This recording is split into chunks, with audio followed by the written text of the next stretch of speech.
Hi, my name is Ivy Starnes. I'm a gaited horse trainer in Fort Worth, Texas. Today is a little bit of, this is going to be a long talk, I think, because I've got a lot of footage to show you. But we're talking about hard mouth horses, soft mouth horses, how to take a horse that's in a shanked bit and safely transition them so you can ride them in a snaffle. And the problem is that people aren't going to like my answer, is that, simple version, the shanked bit works because it causes more pain. And again, people aren't really going to like that answer, but that's why it works. So some people will say, well, I ride my horse in a shanked bit and I only have to use a tiny, tiny little bit of pressure. Well, this is true because the shank amplifies any pressure you put on. And basically the horse, whatever, if you put an ounce of pressure on the reins, the horse may feel pounds of pressure or a lot of ounces of pressure. Where with the snaffle, if you pull 1 ounce, the horse feels 1 ounce. If you pull a pound, the horse feels 1 pound. So this is why people feel like they're pulling really hard when they're riding in a snaffle versus if they ride in a shanked bit. But the problem is with the shanked bit, they don't know how hard the horse feels you pulling. They know how much pressure they put on the reins, but they don't know how much the horse is feeling. So you have to understand that shanked bits work because they cause more pain per ounce or pound of pressure that you put on. That's what the horse feels, more pressure, more contact. And pain does work to stop a horse. Now, yes, can a horse run away in a big shanked bit? Yes. Is he more likely to run away in a shanked bit than a snaffle? Yes. And let's just to clarify something, a snaffle bit means there are no shanks. So I recently had an email from someone who said they've been riding their horse in a short shank snaffle. There is no such thing. Let's just get that out of the way. If it has shanks, it's not a snaffle. Just because it has a single jointed mouthpiece means it has a single jointed mouthpiece, not that it's a snaffle. So there you go. There's like a mini rant for you if you like those. So I have a lot of footage to show you, and I don't have the super as organized as I would like. And so I want to rely on you guys to ask questions. But let's talk about hard mouth versus soft mouth horses. I believe this is simply a term that is kind of a misnomer. So when you have a horse that we claim is hard mouth, what it means is if you were to put him in, say, a snaffle, you'd have a hard time stopping him. You'd have to pull really hard, and he may not stop. Well, this is because this horse was ridden in a big bit and you didn't know how much pressure you were putting, and he had basically learned, either through bad training or purposeful training, that when you feel pressure on the bit, you go faster or you maintain.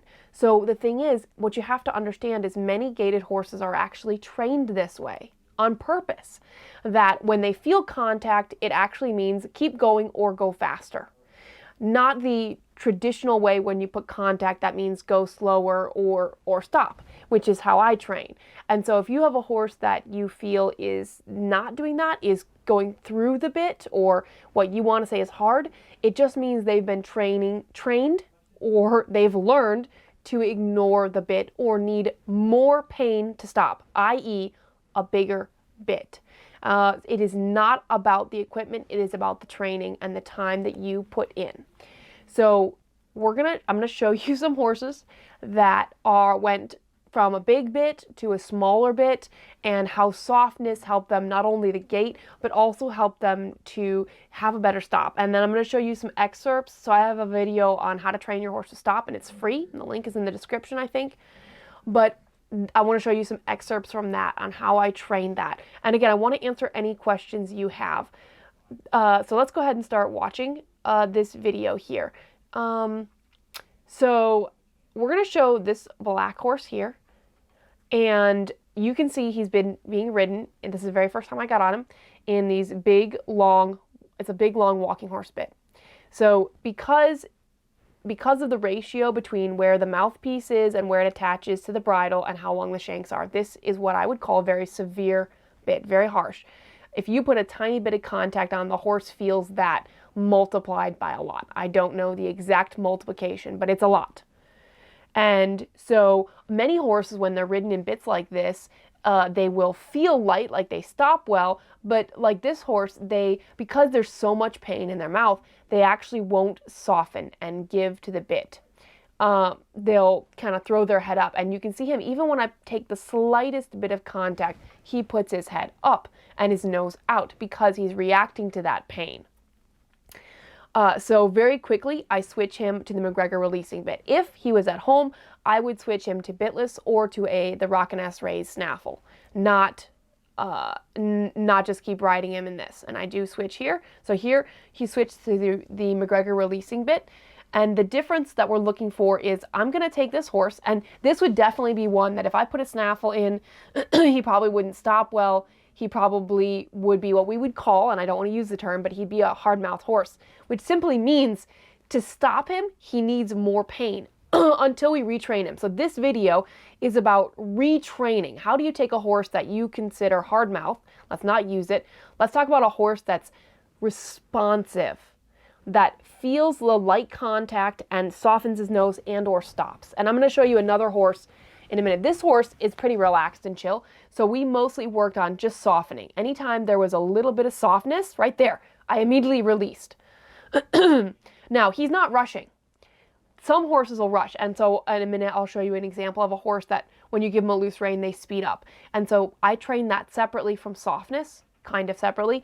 I basically look at a horse that rushes and ignores the reins need separate training, so I teach them how to slow down. So basically we have a horse that doesn't know what rein contact means. He basically just knows what go faster means.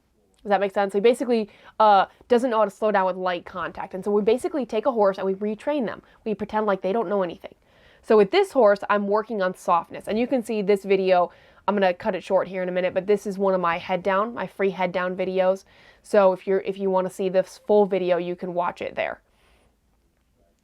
And I'm holding this very light contact. You see him opening his mouth a lot, and I could release for that.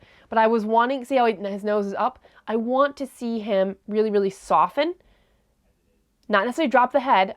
He wanted to stop at the mounting block there. I want to see him soften his nose, tuck it and release, and then I will drop my reins, and that's when he drops his head.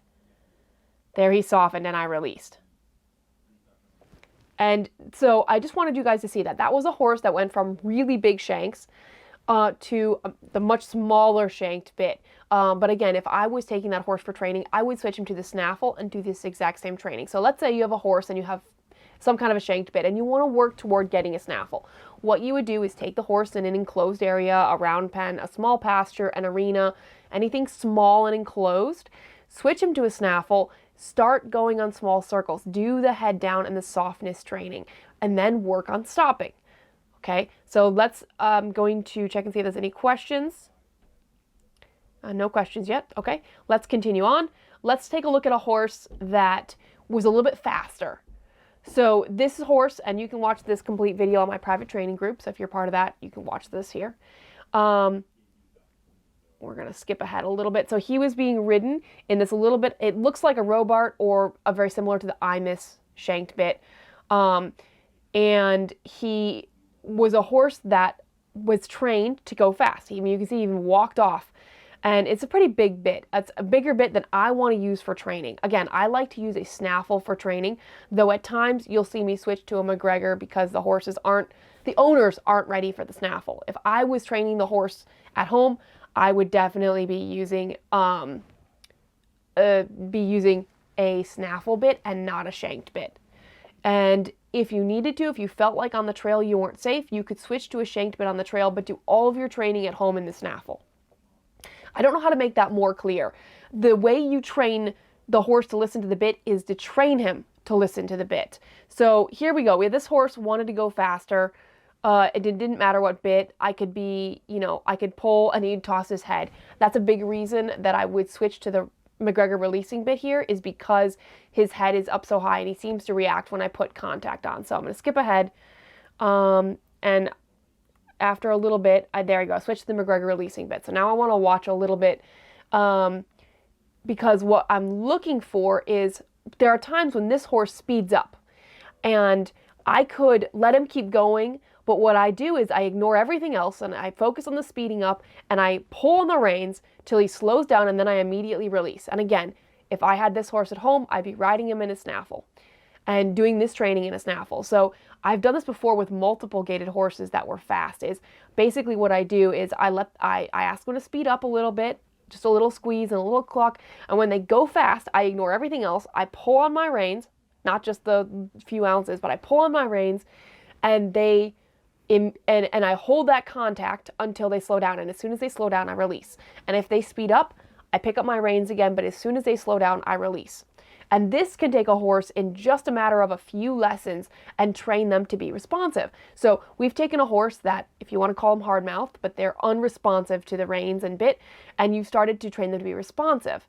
I also have a video in my private training group of a horse that was very, barn sour and would rush and ignore the bit, and teaching him to go on a loose rein. So here I ask him to speed up and see how fast he goes. You see me pulling, and then as soon as he slows down a little, I release.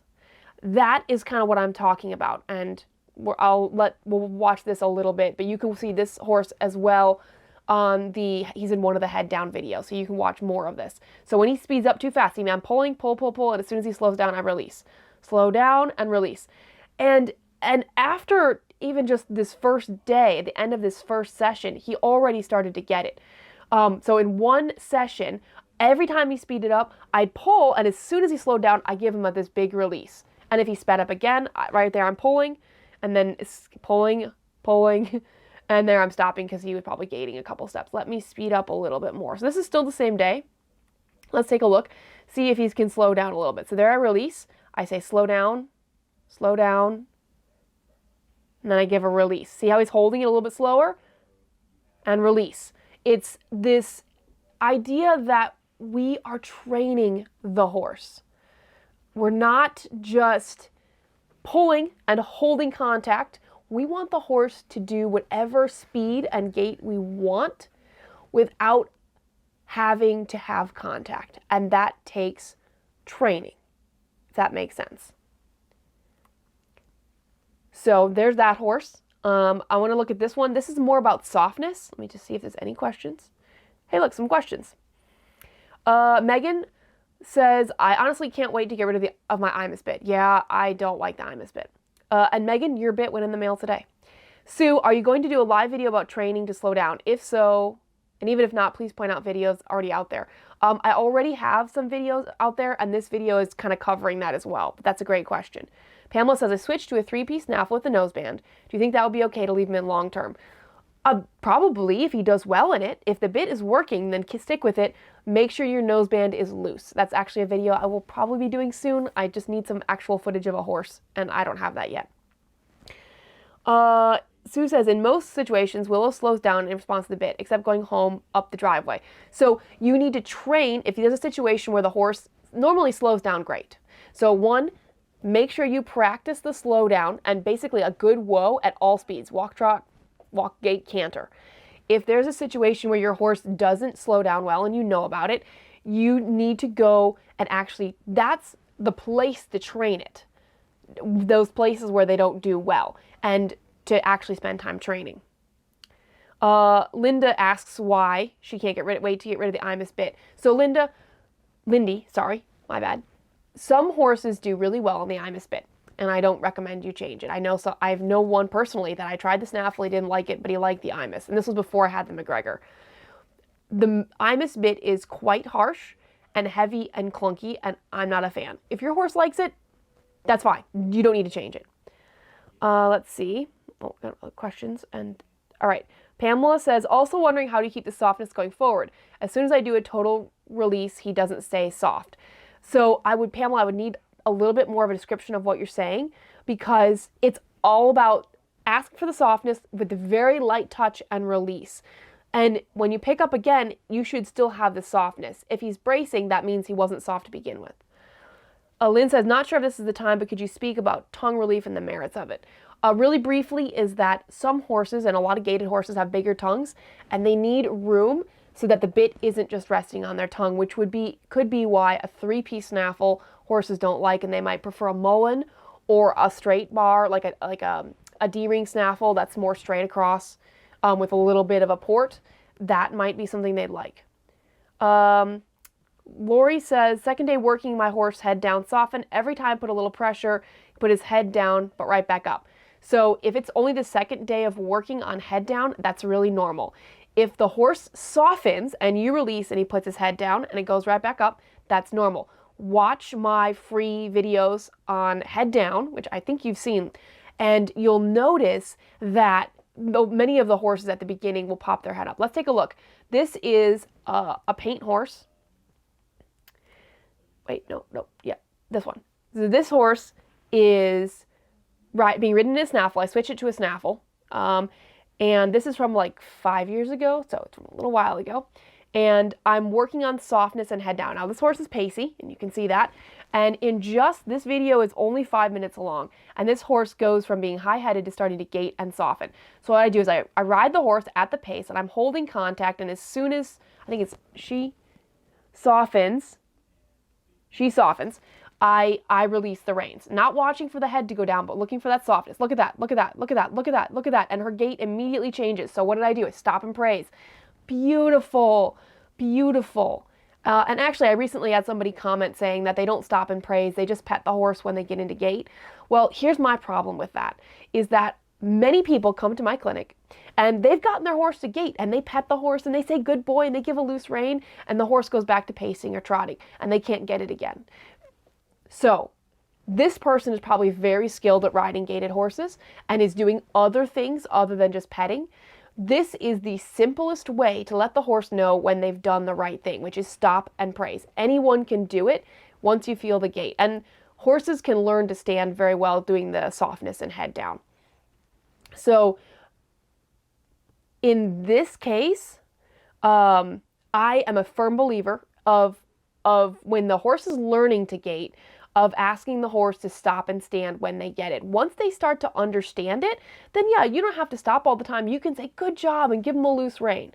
So going back to this, we're looking for softness, and on the rein release, you'll see that's when the horse drops the head. So I hold contact, keeping the horse going, and she softened right there, and I released, and her head came right back up. See how it's coming up again? So I'm taking up contact on the reins. But as soon as she softens, I release. And I'm going to show you another horse here who basically, it's very common that the horse pops the head up. And you just keep asking. And after a week or two, you're going to find that the head doesn't come up as much. But if you're expecting the head to stay down on day 2, then, you know, it's not likely to happen. So here's day 3. Not perfect, because we're still getting a little bit of a stepping pace, and she's putting her head up a little bit. I'll give you the audio here a little so you can hear. And walk. It was nice. Good girl. And walk. And walk. And walk. She still gets a little pacey. Good girl. Skip ahead. But again, that's only normal at the beginning. So I'm just for the first few days. Then they should do it. So I'm asking her to soften and drop her head. There we go. And when she does, that's when she gets in gait. Again, this is just a short little clip. I just wanted you guys to see another horse, see how she puts her head up. And if she puts her head up, I ask her to soften. And she's pretty pacey right there, so I ask her to soften. I'm holding contact, holding contact, holding contact. Just want her to soften. And ideally, you wouldn't do this on day 3. You'd still work in the arena for a few more days. Because this is a clinic, I push it just a little bit more. And I probably would have put her in like the Rockinette or the McGregor releasing bit. So I'm looking for that soft. There we go. And then I gave her release. And she put the head back up, which is the question. And so I just ask again. That's very close to a good gait there. And then she sped up and her head went up and went, there you go, went pacey. And so there her head went up again. And so I wanted to show you, like, that's normal for horses to put their heads up. And this is horse 3rd lesson at all. So be aware. Let me see whatever questions we have. Megan says, in reply to her, she can't wait to get rid of the Imus bit. She says, I'm bitting down McGregor releasing bit with plans eventually to move to a snaffle. I think the shanks are too long in the Imus and it's very clunky. I agree, Megan. And like I said, your bit is on the way. Lindy says, I'm waiting for my Rockiness Ray snaffle. I've ordered to train at home with my 14-year-old Rocky. He used to love the Imus. Now I find he tries to pull the shanks of the Imus bit into his mouth and clamp down on it. Are you still recommending the Rockiness to soften and refresh and train? I'm on the list. Hope it ships. So I do still recommend the Rockiness Ray snaffle, which is why it is out of stock, because I recommend it and people go buy it and they can't keep it in stock. But you could certainly do this with a French link snaffle or many other types of snaffles. to work on that softness. But I do very much like the Rockin' Raised snaffle. Okay, let's look at some other horses. So this one is just a quick example. I don't even know why I put this in here, but I really kind of want to show this horse. So we're talking about hard mouth horses. So this horse is a former big lick horse. And if you know what that is, great. And I'm just going to show you clips because this video is long and I'm going to be putting it on my private training group. So you can see, I wanted to show you the beginning. So he's being ridden in long walking horse bit. The shanks are pretty long, not the longest I've ever seen, but they're long. You can see his head is high. And if I touch the reins, he's more apt to put his head up than to soften. And again, we're talking about horses that tend to be, again, this is air quotes, hard-mouthed. This basically means it takes more pressure, or I'm going to say it, more pain to stop them than if you were to use a snaffle. So I'm trying to be super light, barely put any pressure, but let's skip ahead because I think I do change bits. And he is starting to soften. Let's see. I thought I did change here. Okay, so I didn't change bits. What I have right here is I switched the reins so that they are on the, it's basically like they're kind of a snaffle. So it's still the same bit, solid mouthpiece, but already you can kind of see a little bit of a difference because when I pick up on my reins, he doesn't throw his head up.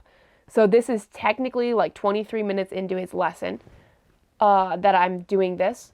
And I have contact on both reins, just like as if it was a snaffle, because I don't have the reins on those shanks. You see that right there?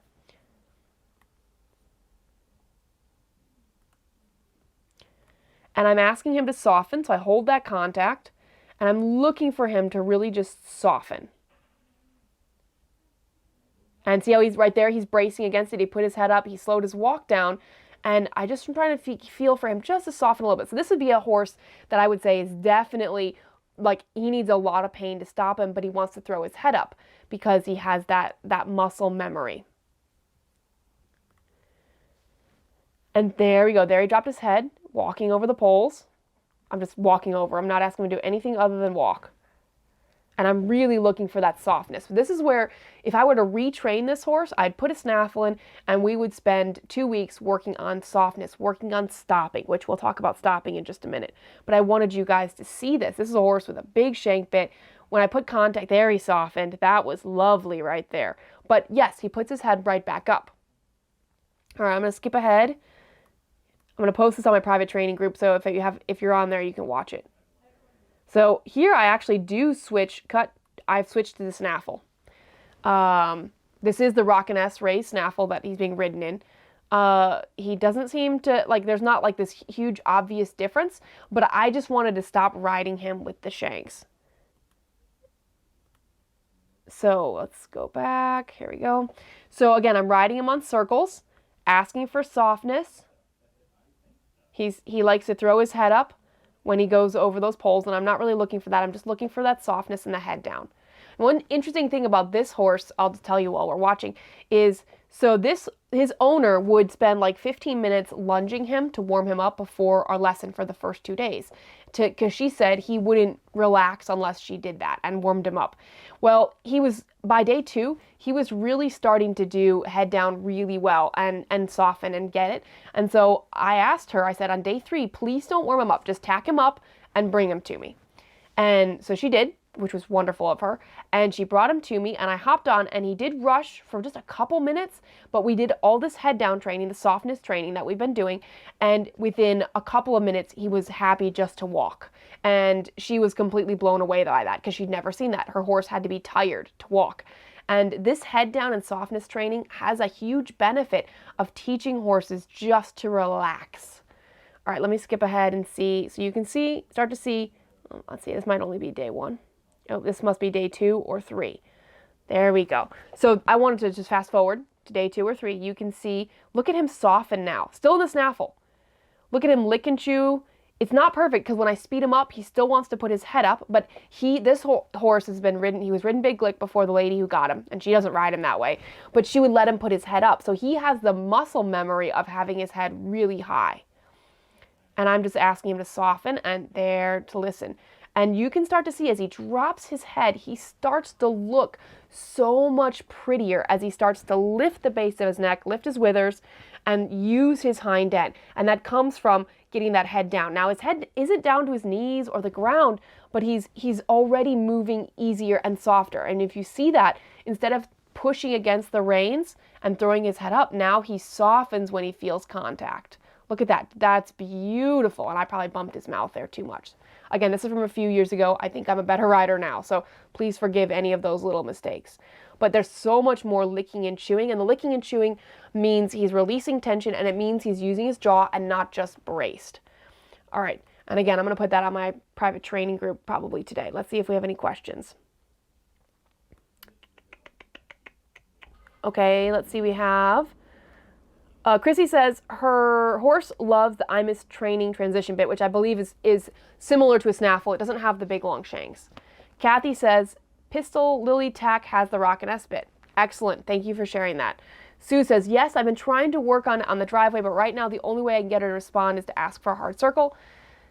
And any other situation, you respond to the bit and slows and softens. So we're going to look at the video on how to train the stop. And Sue, I'd recommend you train this first in the arena and going in straight lines and at all speeds. Susan says, I don't know if this will come up on this live, but is this appropriate time to talk about a horse who feels contact and puts his nose down to the ground? Susan, that's a great point. A horse that pulls the reins out of your hand. If you look at my free head down training videos, which I'll share a link in the description, video number 5 is about a horse that does exactly that, and I address it completely. So I'm not going to address that in this video, but you can go watch that video for free and let me know if you have any questions. Okay, so let's go ahead. 2 horses that I'm going to look at. I still have more horses I could do. Okay, so if you have more questions or you want more examples, please let me know in the comments. Otherwise, I will cut it shorter because this is going to be a long video. First, we're going to do stop. So this is a horse who's been ridden in a snaffle. Is very resting good. Is the big important thing here. Not necessarily praising, just stop. Let the horse rest. Okay, this is a horse that's very good, and she just needed a better stop. And this horse learned very, very quickly. This video is free, so I'm just going to show you parts of it, and you can watch. The link is in the description to watch this full video. So it has me talking a little bit, and then, so what we're going to do, I'm going to set it up. So we're going to ask this horse to stop, and you train the horse to stop with 3 things: reins, bit, and seat. And if they don't, and you work on them one at a time. So if you use the reins, you don't use your voice or your seat. And we're going to go ahead and just asking with the reins. She didn't stop well, so we're going to back up. Good. Back, back. But I didn't really use my seat, and I didn't use my voice at all that time, just the reins. And she did stop, but she didn't. We're going to look for a nice stop, right? So we're just going to walk on. There's a little bit creeping forward, but, you know, she stopped. So we're going to ask for the backup. Back, back, back, back. Walk on. Was a little better. So what I do want to say here is I'm working, in this case, with the reins. So you won't hear me say whoa, and you won't see me exaggerate asking for the stop with my seat. So I'm using the reins. If she has a good stop, we stand there and I pet her. If she doesn't stop well, I back her up, walk off, and ask again immediately. She creeped a little, but we'll give that to her because it's a little better. Next time we'll ask for more. And so you would teach it like that. So you just do that, you know, and you don't want to drill in this, you know, but you do 5 minutes of it. Yeah.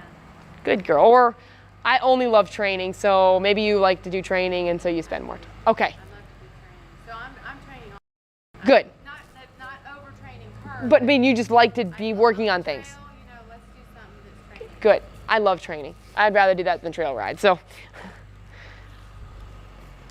And then if I was going to work on, like, say, the verbal cue to stop, I wouldn't use my reins. I would say, whoa. And then I would use my reins and back up, back, back, back, back, and walk on. No rein. Whoa. She almost had it. She almost had that there. She almost stopped. But back up, back, back, back, walk on. Whoa. And I'll give it to her because as opposed to just walking through it, I mean, would you have thought that she would stop on just a whoa as easily. I mean, you know, you want her to do that, so good girl. She is thinking, you're right. She's like, am I supposed to stop? Good girl. So I'm going to go ahead and skip ahead to where we work at faster speeds, because you want to do it at the walk, but you must do it at the gait, and then also at faster speeds like the... Whoa. That's not a great stop, so back, back, good. Back, back, back, back, back, good.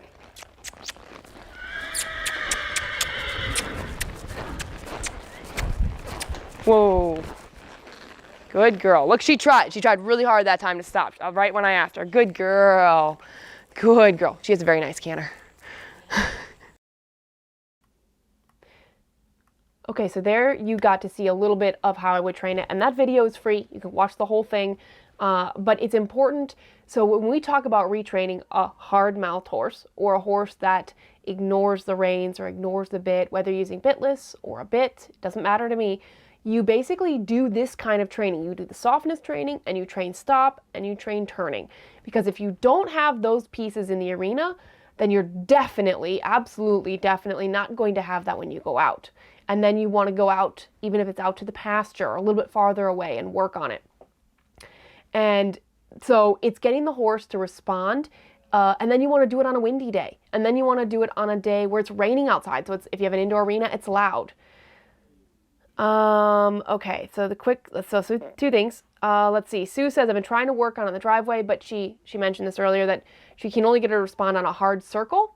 So it sounds like you need to do more straight lines and on windier days, and start 20 feet from the barn, or on the part of the driveway that's closer to the barn, and work on softness and stop and praise, and don't do it on a circle. And if she's not doing it on the driveway, go back to the arena, work on it, then go back to the driveway and alternate.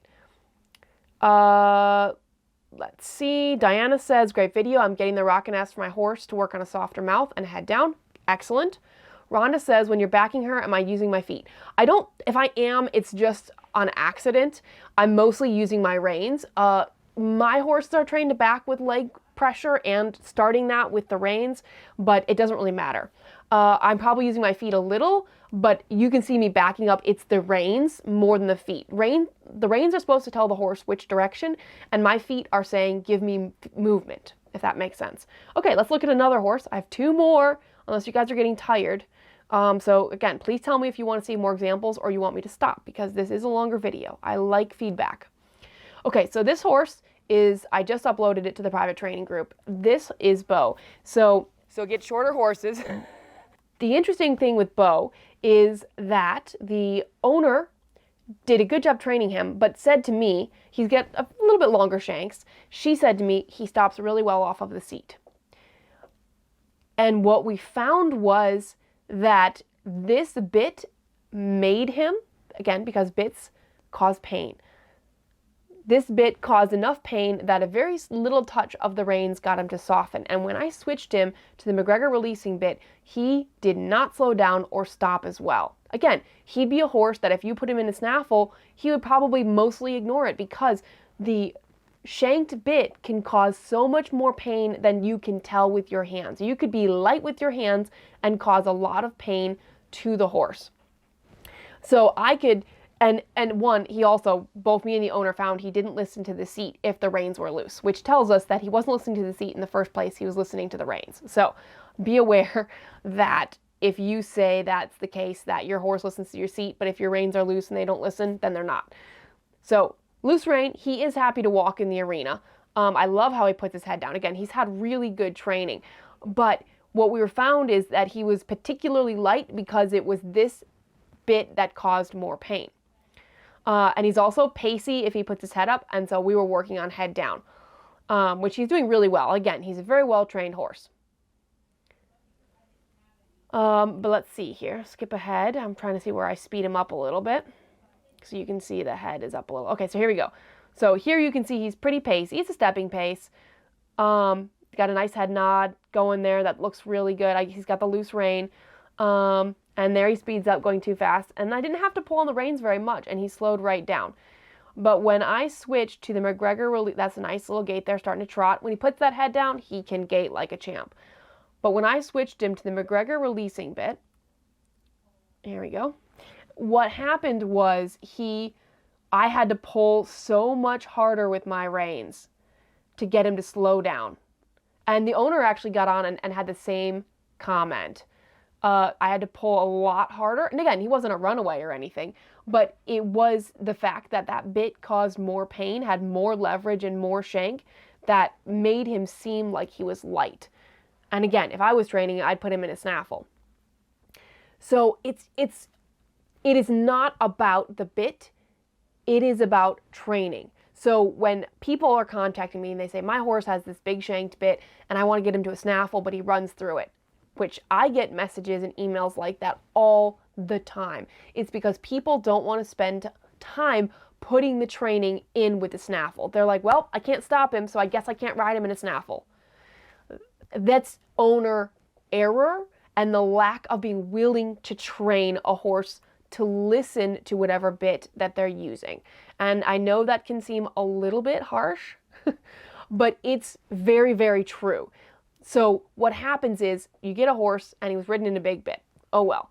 Spend time in a small area, in a snaffle or a bitless bridle, and train the horse to be soft and to stop like that with your voice, with the reins, and with your seat, all independently, so you can stop them on a dime at walk, gait, or canter before you even think about taking that horse on a trail ride. Now, you may put that shanked bit back in, but now you know you can be really, really light because you've done the training in the snaffle.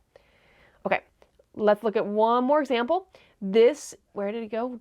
Okay, so this guy here is ridden in a big shanked bit, I believe here. And it was, so he came being ridden in a big shank bit like the other one. And I switched him to the McGregor. And so again, which is the short shanks. And I want to teach him to soften and do head down because he was one that when he'd speed up, he wanted to go faster. So he's not super high-headed until you ask him to speed up. And then he wanted to kind of go his own speed and not soften. And you can see that because when I pick up on the reins, his answer isn't just to slow down, it's, to kind of just brace against the bit. And again, this just takes practice. And again, I prefer this in a snaffle, but again, I was encouraging these people to still have control and stay safe on the trail. But if you're going to do this, even just a 3-piece snaffle, a French link, which can be cheap, you can do this. I like the Rock-and-S raised snaffle, but you don't have to use that. All right, so again, I'm walking in circles. This is very important for you to see, is that I don't just go around the outside of the arena or really big circles. This is a big horse, so I take bigger circles than I would with a smaller horse. There he did soften, and I want to give him that chance to relax. Good. Let him put his head down. He has a long neck. I should have given him more rein there so that he didn't bump the reins. He's good at standing. He's a pretty chill guy.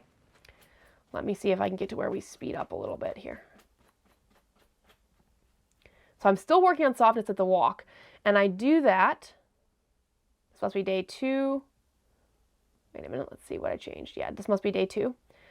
So day 2, we took his buddies. This is actually really interesting. We took his buddy out of the barn, and so he was by himself. Before, his buddy was tied to the wall.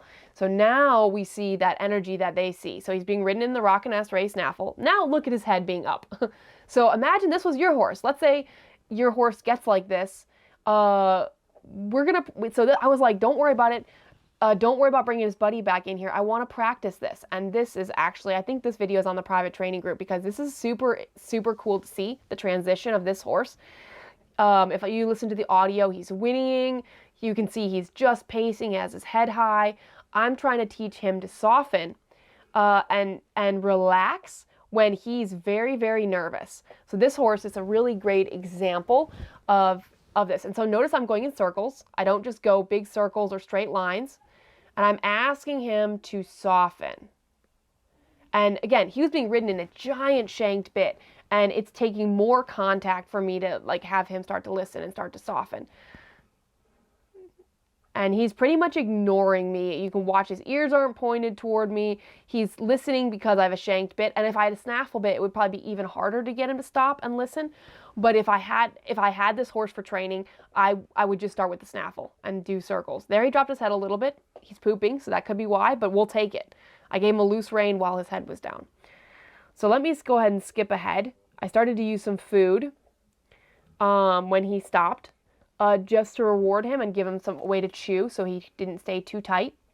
There, he softened, but he wants to speed up. Because remember, he didn't even want to walk when I first got on. Now, when I got on this horse, I didn't think he was dangerous or going to run away or buck me off, but he did not want to walk. He's willing to stand. He'd been trained to stand really well, but he did not want to walk. And so we were working on really that softness and head down to try to get him to change his whole demeanor. So here, just skipping ahead. So you can he's still nervous, still putting that head up, still not just slowing down. So I have contact on the reins and he's just basically ignoring it. And there he softened and I gave him, look at that head go down when I released. That was beautiful. I'm so glad you guys got to see that. That's so important right there. And I gave him a little treat. He's checking in with me a little bit more. But I want a horse to walk off when I get on. And that's the goal here. Let's see. So here, still nervous, still pacing, asking him to stop. There's the head down. And I have split reins, which makes it harder for me to give him a loose rein, because they're constantly always being pulled shorter because they're split. So if you want to know why I don't give him more of a loose rein, it's also just because I'm not as used to split reins and giving him that release. There was a little bit of softness, and on the release, he dropped his head just a little bit, and then he put it back up. So that's another thing. People were asking about, what do you do when the horse puts it right back up? Well, that's all right. You just ask for head down again. It's normal. So here's day 3. Look at the change. Look at that head down. Even compared to day 1, I can't remember if they left his buddy in here or not, but already the change from day 1, he's being so much softer. Look at that. He's still a little pacey, but look at the relaxation come through. And look, he slowed right down to a walk. He's much, much softer. I mean, look at that. It looks like a different horse. This is day 1. He has a more anxious eye right there compared to, look at his eye. It's still a little bit anxious. You can still see the wrinkles at the corners there at the top, but it's much more relaxed. And you saw him put his head down. Look at that. A little bit of a head nod, which we did not have earlier. And again, you can watch that complete video on the private training group too. But it's a hard-mouthed horse or a horse that is ignoring a snaffle is simply because the horse needs more training. And if you decide to skip the training and ride in the harsh bit, please understand that the horse is stopping because you're able to cause more pain to the horse's mouth. All right, so you guys did say keep going. Those were all my examples. I added those last 2 in there. And let me know if you have any questions before I finish this video up. So understand that a bigger shanked bit, and depending on what the mouthpiece is, can make it more or less harsh, and how long the shanks are compared to how the length from the mouthpiece to the bridle. That's your leverage. The closer they are to even, the gentler it is. The more there's a difference, then the harsher the bit is, and I'd like to do a video on that at some point. And of course I'm going to do a video on what a snaffle is, because remember, a snaffle can't have shanks. Pure and simple. Has nothing to do with whether it's single jointed in the middle or not. So if you have a horse with a bigger shanked bit and you feel like that's the only way you can stop, understand you're able to stop him because you can cause more pain. This is true for bitless or different things. Rhonda, his bit looks like it's in backwards. What bit are you talking about? If we look at the last horse, the McGregor releasing bit, it is in correctly. If we look at this horse, this is how it is supposed to be in. That's supposed to be pushed back like that. If you're talking about a different horse, let me know. So we want to train softness. Horses are not born soft. It is not about the equipment. One thing in my recent video about being a clicker trainer, it was a short little like promo video that I did. I have me feeding horses at Liberty, feeding bitless, and feeding with bits. And I had people jump on me with bits. And the reason I actually still use bits is because I love bitless. My own personal horses are being ridden bitless. But it is easier to stop a horse with a bit if something happens than bitless. Now, this does not mean that a horse cannot just run away with the bit in his mouth, because they absolutely can. But it means you're more likely to stop yourself in an emergency with the bit than bitless. Bitless takes about 2 to 3 times as much training to be as safe as if you were to ride with a bit. Now, we're not talking about a mechanical hackamore. I'm talking about a bitless or a side pull. So just wanted to clarify that. Let's see, no more questions right now. Let me know if you do have any questions coming up. I want to answer them before I end this video. Thank you guys for watching. Okay, go back up here. So it is not about the equipment. It is about the training and the time that you put in. And you can take a horse with a big shanked bit and you can train them to be soft and light in a snaffle or a bitless. Understand that it will take time. One of the things I recommend is to do all your training in the arena, in the pasture, by the barn, in a snaffle. When you go on the trail, if you feel like you won't be safe, switch to a shanked bit, but do all of your training in the snaffle. My friend Chrissy, who commented earlier, she said that her horse she thought was nice and light until she switched to a snaffle for a few rides and saw her horse was pulling harder, and so she rode in a snaffle till her horse was nice and light, and then she switches back and forth between them. Sue says, I've heard from good source that bitless can be as painful as a bit. Well, not yes and no. It depends on where you put the bitless bridle and if we're talking about a mechanical hackamore or a simple side pull. A simple side pull, you can definitely cause pain, but not as much as a bit. If you have a mechanical, that can cause as much or more pain than a bit. That is true. Cheryl says, what's the worst thing you can do when training to relax? That's a really interesting question. Probably never releasing is probably the worst thing you can do when you're working on it and you don't think there's release, and so you never release. So holding contact is probably the worst thing you can do, just from a guess. I've never thought about that. That's a good question. Michelle says, on the anxious horse, if it won't stand because it was so nervous under saddle, how do you stop and praise? Great question. At some point, I will do a video on stop and praise. Here's the very short answer. If you're doing head down, and I know this because every single horse that comes to my clinic within 10 minutes will stop and stand for a long time. So, 2 options. 1, feed the horse a whole bunch of food as soon as he stands. That is very simple. If you're on my private training group, I have a video where I do that with a horse. And you show the whole thing. He was whinnying, not standing. I started feeding him food, and after a few minutes of that, he started standing great, even when I didn't feed food. If the other thing is, when horses are worked at clinics, many of them don't stop and stand. And within 5 or 10 minutes of me getting on and working on softness and head down, they all stand. So I'm actually going to tell you, Michelle, that a lot of it is the rider. Cheryl, she says it was a great answer to the question. Thank you. You're very welcome. And I think it's actually a brilliant question. I love that. It's a good question. Diana says, I'm just catching the tail end of this, but it looks like this info will be useful in working with the new horse tuck, so I get him. I'll watch the whole thing later. Yes, Diana, thanks for tuning in. I was actually going to share this video with you specifically because it does apply. Because I saw your question and I was like, oh, today's live video is totally going to apply to her. Pamela says, love this. Great video. Thank you. Thank you guys so much for watching. I love the interaction we got today. I hope this video helped. I know it's long. Please share it because we want more people to see this and understand that it's not about the bit, it's about the training. I will be in Pennsylvania in Harrisburg at the expo next week. If you're going to be there, come see me. I'd love to see you and talk to you and meet you. And have a great weekend, guys. You got this.